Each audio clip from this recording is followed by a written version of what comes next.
Ouida, temple des Vodou-Ndeis, s'est inondé de monde. La marée humaine s'observe dans tous les compartiments de la cité historique. Mais au plan organisationnel, une question se pose.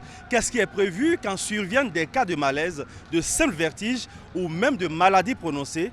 Eh bien, la prise en charge est assurée dans un premier temps par la Croix-Rouge section Bénin qui transfère ensuite les patients à un déploiement du ministère de la Santé qui est sur le terrain.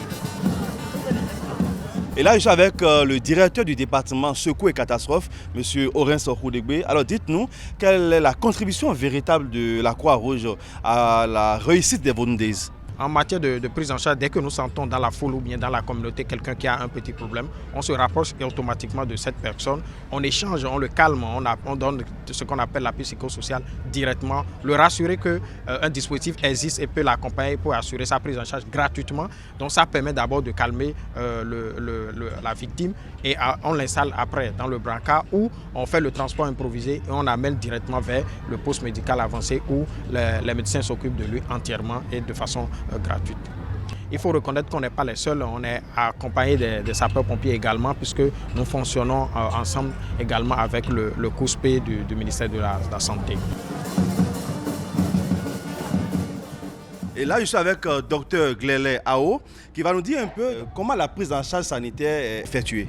Pour cette édition, c'est près de 350 acteurs sous la coordination du ministère de la Santé, bien évidemment, qui collaborent pour assurer la quiétude des festivaliers qui viennent massivement pour suivre les concerts, les manifestations dans le cadre des Vodou-Ndeis.